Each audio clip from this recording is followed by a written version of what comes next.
memang ada kualitas orang itu beda-beda ya. Ada kualitas ilmu sebagai konsep.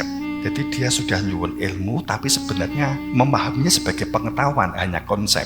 Nggak ada dampak apapun terhadap labet di dalam diri itu nggak ada gitu ya. Itu hanya konsep. Jadi kesulitan yang lain, kesulitan pondok nggak mau tahu, itu berarti kita memahaminya hanya konsep. Kemudian ada ilmu ditempatkan sebagai pengetahuan atau wawasan saja.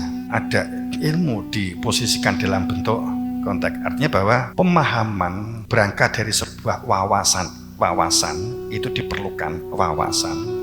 Memang iya. Jadi ada orang yang terpanggil belum tentu terpilih belum tentu khusus, makanya kan begitu ya. Khusus bukan berarti sering tatap muka, bukan, dalam posisi batin. Pada saat perilaku kita bisa mengukur diri kita, mudah panik, mudah jutek, mudah bingung hanya karena suara, hanya karena usulan, hanya karena orang itu berpendapat, kita sudah bingung. Ironinya kita nggak mampu memberikan jawaban yang baik, nggak harus cerdas, yang baik.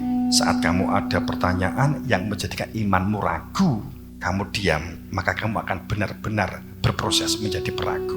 Kan begitu kan? Ya tatak saja. Jadi pada saat kita berada di dalam keraguan, bagaimana masa depan saya, gimana ini, sopiye, gitu ya. Karena nggak bisa komunikasi, kita berada dalam ketidakpastian kehidupan, terjebak dalam kejahatan, keraguan-raguan. Nek wis ada kejahatan, keraguan-raguan apa?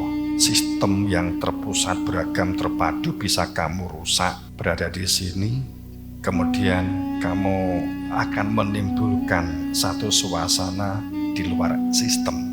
Padahal jika masuk di dalam sistem tetap bisa dipijaki seperti apa.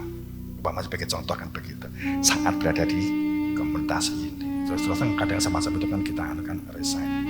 Ini yang butuh dinaik turunkan. Biar dampak ke depannya, dampak terhadap diri saya, dampak terhadap lingkungan, dinaik turunkan begitu. Saat kita dalam keraguan-raguan, kita memahami ilmu sebagai konsep dan hanya sebagai pengetahuan, tapi tidak ilmu sebagai hakikat. Menyebut ilmu inaladhi yubayunaka tentang persaksian, tapi hanya sebagai konsep.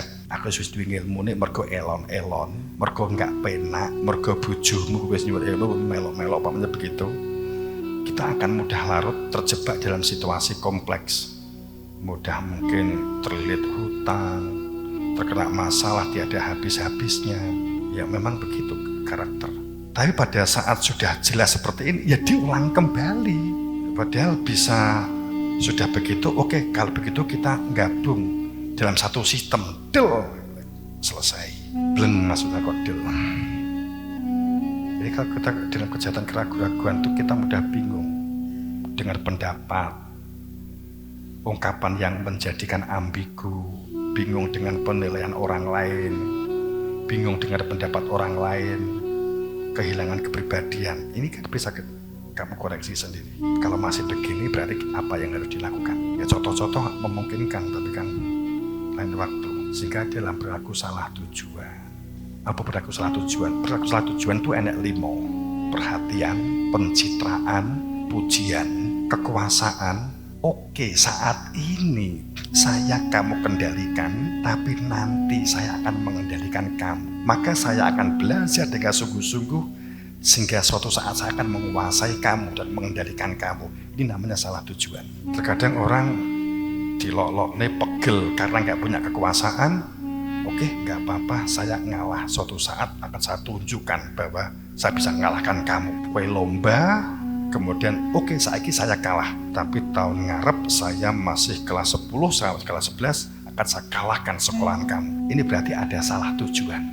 Kemudian ketiga, kekuatan. Jadi kamu ingin sehat, barbelan, supaya tampak kuat. Ini salah tujuan. Keempat, dendam. Ya, ketiga tadi kekuatan dan dendam. Kekuatan dan dendam. Keempat, tujuannya adalah supaya orang lain tahu kalau diri kamu nggak mampu. Paham maksud saya? Tujuanmu itu supaya orang lain tuh tahu bahwa kamu itu tidak mampu. Ayo sekolah, ayo dan belajar. Lah Tat, saya tuh nggak mampu Tat, saya tuh nggak bisa mikir, nggak mampu Tat, saya Tat. Diem aja, supaya orang lain tuh tahu bahwa dia nggak mampu. Introvert ya, apa namanya, mudah down dan seterusnya. Bagaimana mengatasi orang-orang salah tujuan ini? Kemudian kelima, hedonis, hidup adalah kesenangan. Tujuan 5 salah tujuan manusia yang seharusnya kita kenali. Tapi dampak dari salah tujuan itu apa sih?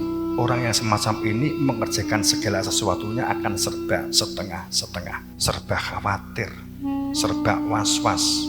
Tapi anehnya orang semacam ini terkadang sering membuat lontaran ungkapan, ayo berjuang, saya ingin derek dukung belo.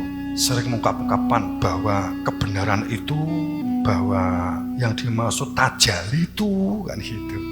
Dia bercerita tentang kepintaran, konsep-konsep, tapi yang sesungguhnya dia sendiri nggak tahu. Tapi itu sesungguhnya membuat kerusakan. Maka di Al-Baqarah itu kan wa idza qila lahum la tufsidu fil ard qalu innama nahnu muslihun.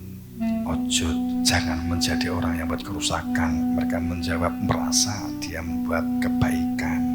Sehingga banyak kita terkadang sering tidak sadar kita tuh bisa jadi karena membuat kerusakan, tapi bayangan kita membuat kebaikan. Kalau ternyata komunitas kita semakin harmonis, berarti apa yang kamu lakukan itu adalah kebenaran, kebaikan. Tapi kalau ternyata kok kemudian muncul masalah, berarti ada yang kelindiran, atau itu pengingatan untuk kita mau memperbaiki diri kita, komunitas kita, hubungan kita.